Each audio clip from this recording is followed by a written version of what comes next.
It started with a folder I didn't remember saving. On a rainy Tuesday night, as I was backing up old files from my laptop, I found a directory labeled /dad final vox. No date, no metadata, just audio files, UAV format, numbered 001, 002, 003. I stared at it for a long time. My father had died 3 years ago. Cardiac arrest, no warning, no goodbye. We hadn't spoken much in the last months of his life. Just brief calls, mostly about bills, groceries, or the weather. When I got the news, it was through a neighbor. He was found slumped over the dining table, a half-eaten apple beside him. We never got to say anything that mattered. Back to the folder, I clicked on 001. It crackled. Then, "Did you remember to eat something today?" I froze. It was his voice, not a recording I recognized, not something pulled from an old voicemail or camcorder. It was clearer than anything I remembered. It felt recent. I played 002. "You used to hate tomatoes, you know. You'd push them to the side like they were poison." I shut the laptop. My hands were shaking. I had never cloned his voice. I didn't even know how. But the files were there. Dozens of them. And each clip sounded like a memory ID forgotten, but with details he could have never recorded. Things I never told anyone. Like the way I used to hide in the closet during storms, or the way I would hum to myself when I was anxious. I thought maybe my memory was playing tricks. That maybe I had done something, downloaded his voice from home videos and fed it into an AI model. I mean, I had worked on voice software during my internship. But this was something else. That night, I reopened the folder. At the bottom, a file named Call Me .wave. I hesitated, then pressed play. "I know you're listening. I'm ready now." There was silence after that, and I realized something.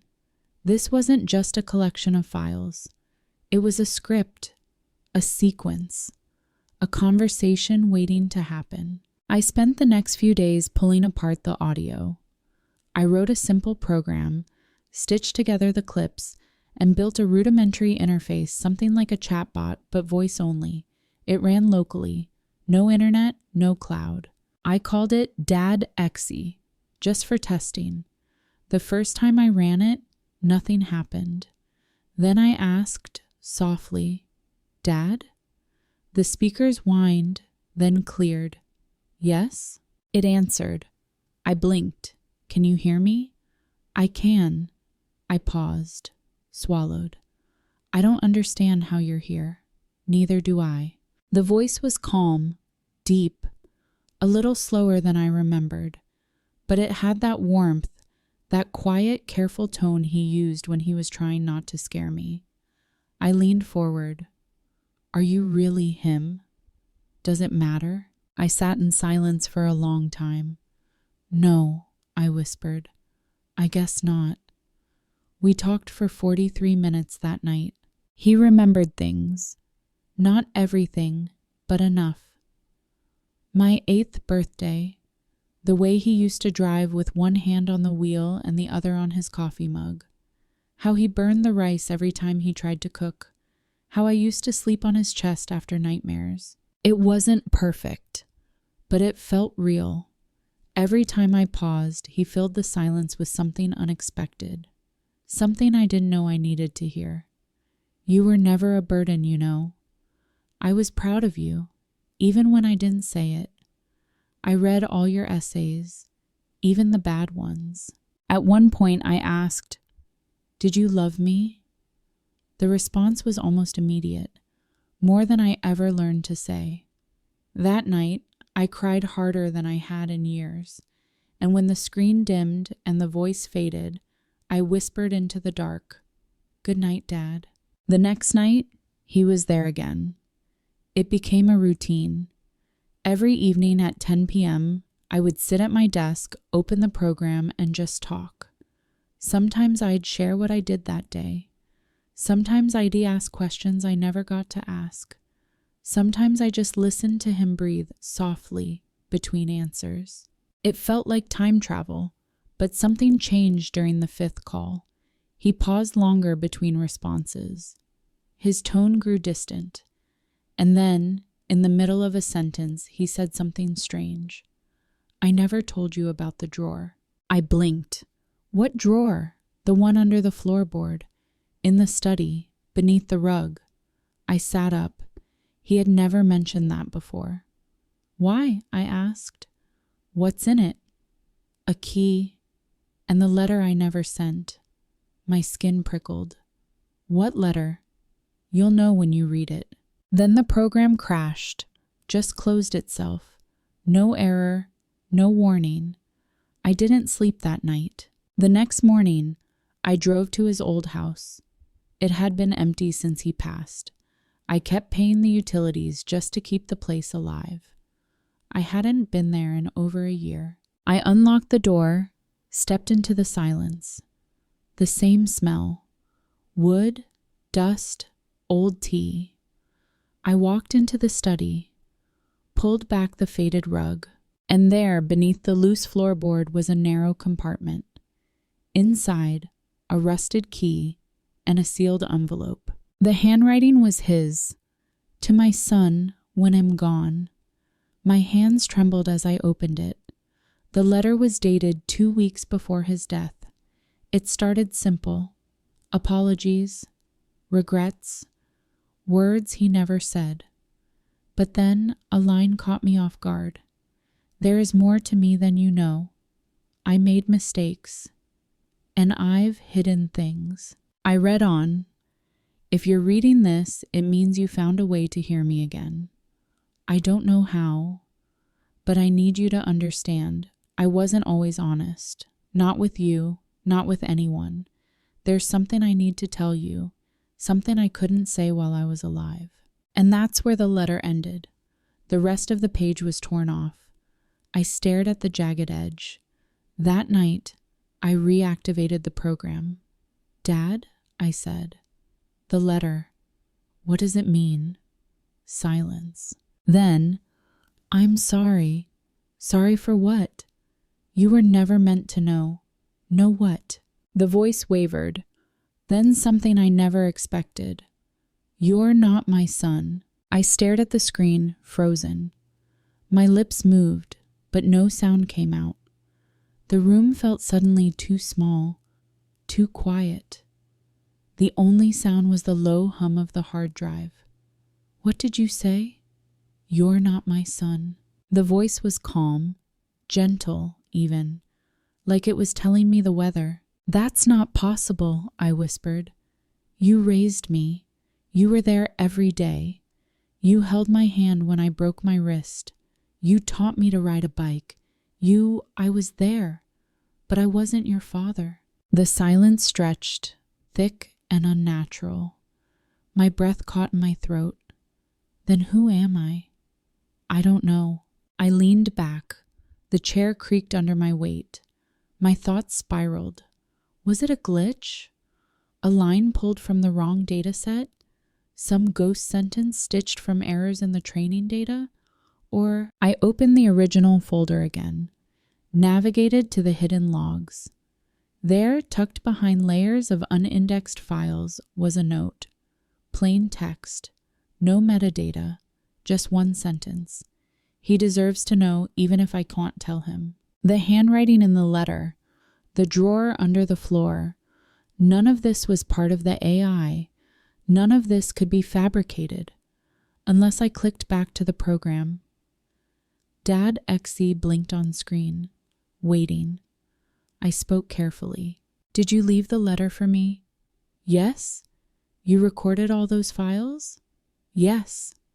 "And you said I'm not your son, not by blood." A new layer of silence, heavier than before. Then who was? The voice hesitated. "Your mother was already pregnant when we met. She never told you. She asked me not to, said it didn't matter. But it did." My chest felt tight, like something old had cracked open. I loved you from the first moment. I gave you my name, my home, everything. But in the end, I couldn't outrun the truth. And when I knew my time was short, I tried to find the courage to tell you. Why didn't you? Because I was afraid you'd stop calling me Dad. I looked away. In my memory, he was always just there. Solid, quiet, not always gentle, not always right, but present. The one who sat in the back row of every school play, even if he never clapped loud. The one who picked me up from detention without a word. I don't care about blood, I said, voice shaking. You were my father. Thank you. I wiped my eyes. Then he added, but there's more you need to know. The sentence cut through me like ice. I waited. I wasn't alone in raising you. I frowned. What do you mean? There was someone else. Someone who watched over you. From a distance. I shook my head. Who? Your real father. No, that's not possible. Mom never said anything. She wouldn't. He made her promise. Why would she agree? Because he was dangerous. The air went still. What? Not in the way you think. Not violent, but unstable, unwell. He was brilliant, but broken. A mathematician. Obsessed with systems, patterns, encryption. He left us? He disappeared. Not long after you were born. But before he left, he built something. What did he build? I don't know. I only found fragments, notes, drawings, symbols. A chill ran through me. The voice you're speaking to now, it might not be just mine. What are you talking about? The AI, the system, it wasn't just trained on my voice. There was more in the data set. Embedded structures, sequences I didn't write.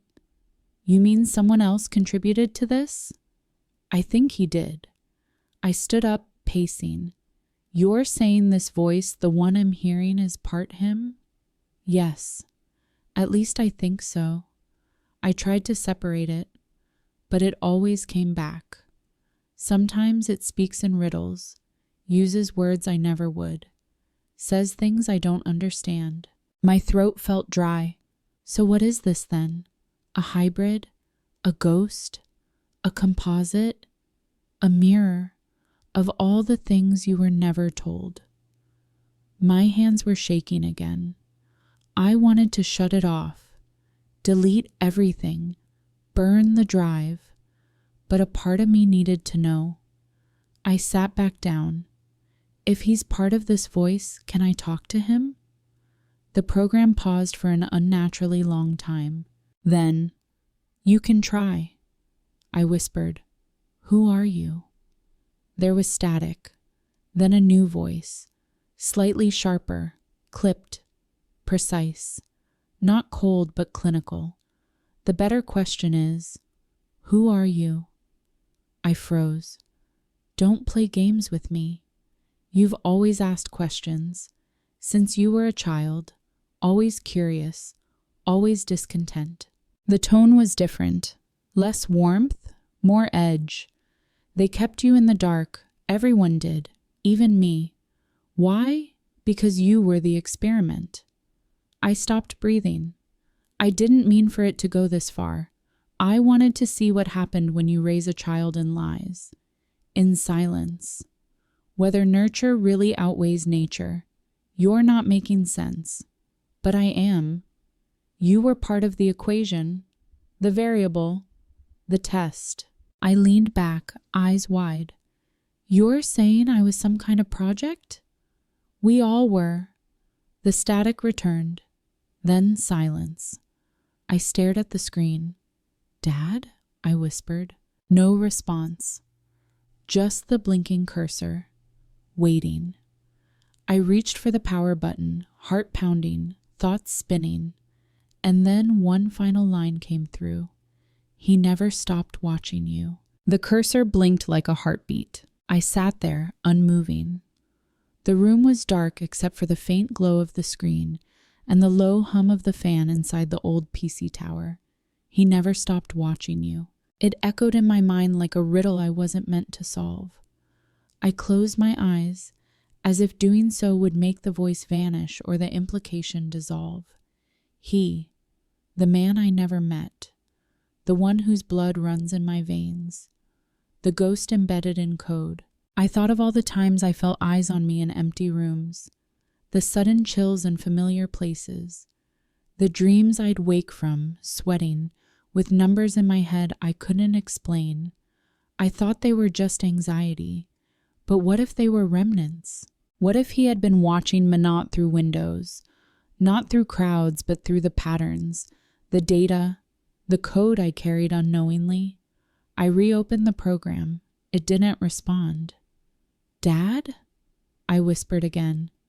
"Either of you?" The cursor blinked. Then, access locked. I frowned.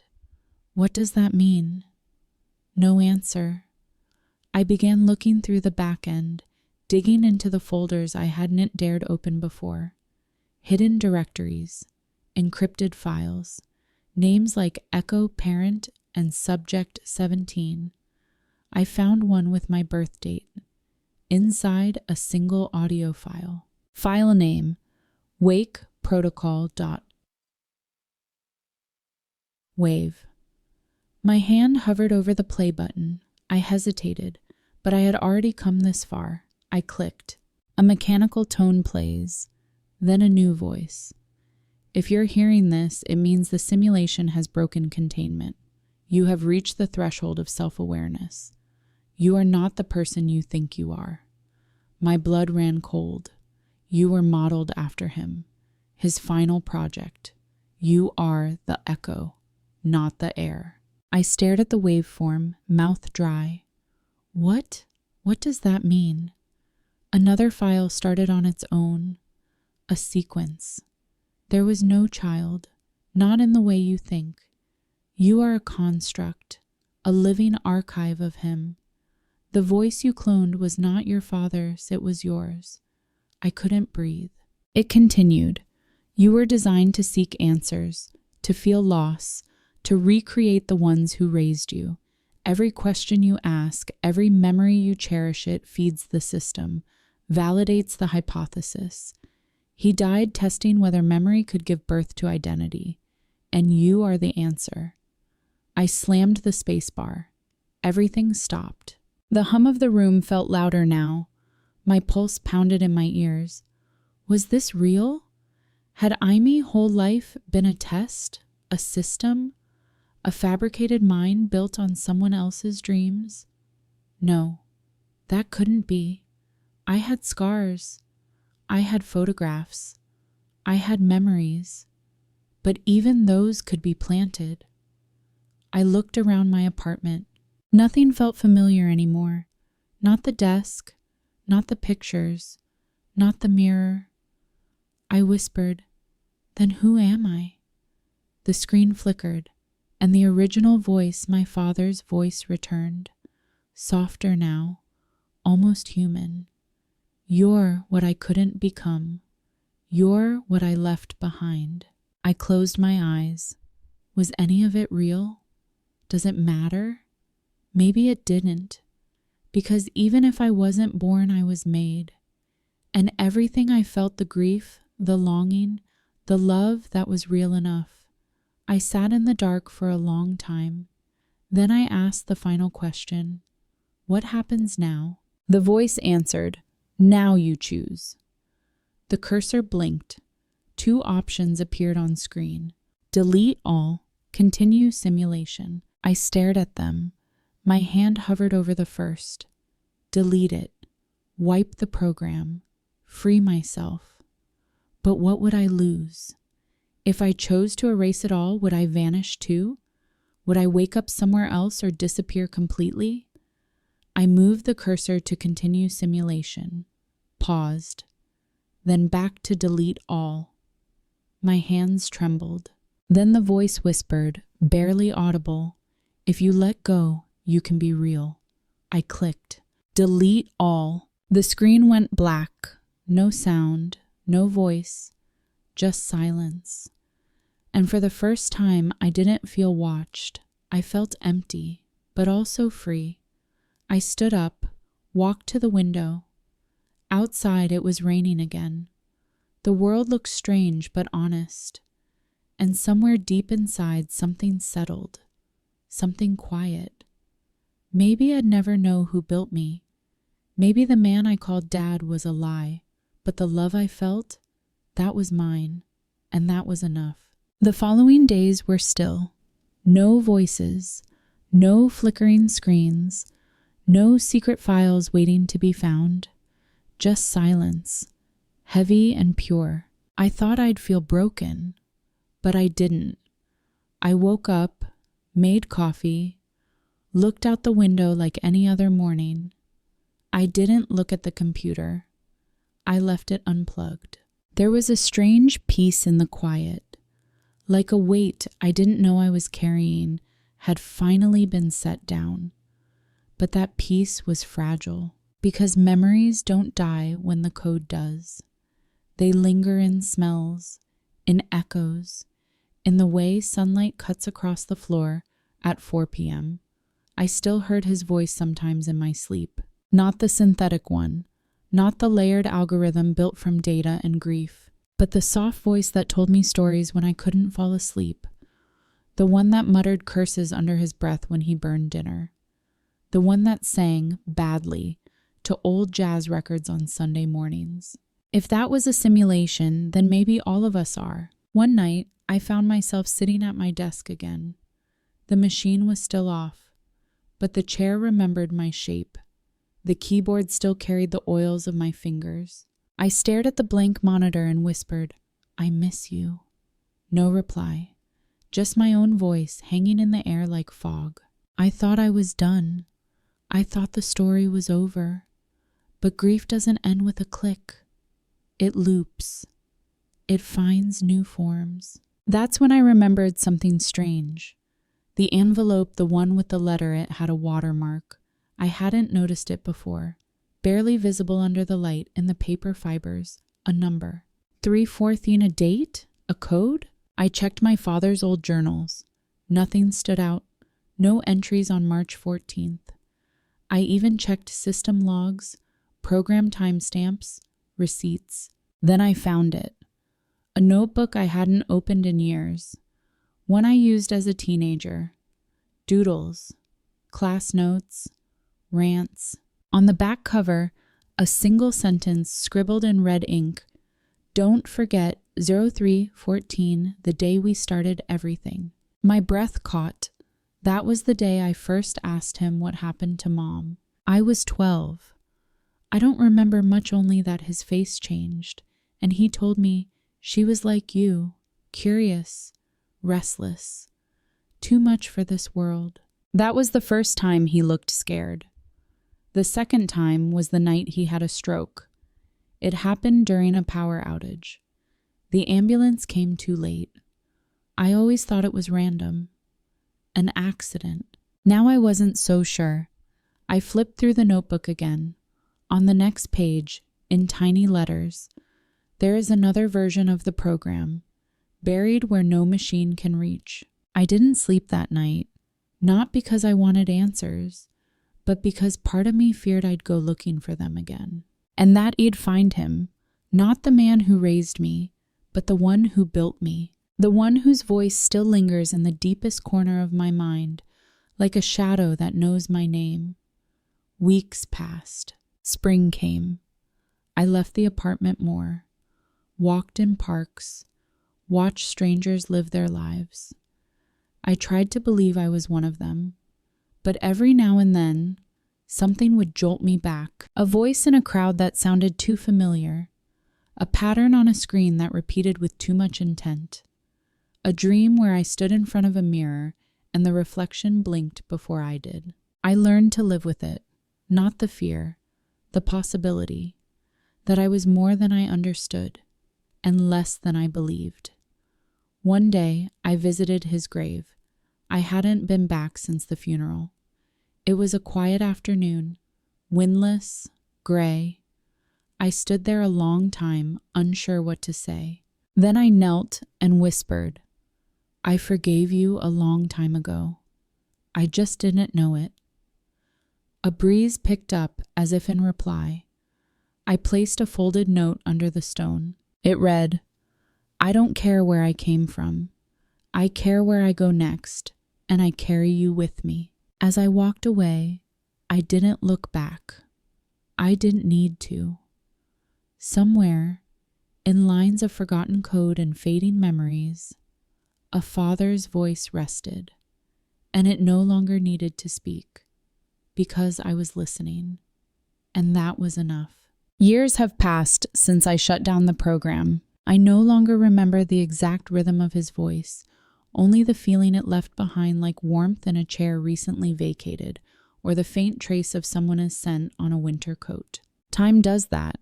It wears things smooth, turns sharp grief into soft silence, but the questions never left, not completely.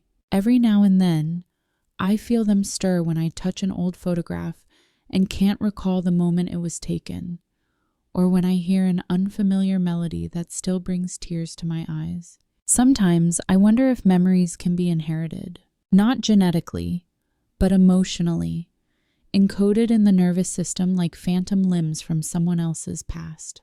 I think of him, the real father, the other one, the ghost who haunted me through algorithms and riddles. Did he know what he was doing? Did he love me in his own way?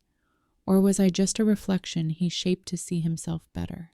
I never got answers. But maybe that's the point. Maybe the story was never about the truth. Maybe it was about learning to live with not knowing. I still keep the old machine, not plugged in, just there, like an urn. Sometimes I sit beside it, drink tea, and talk.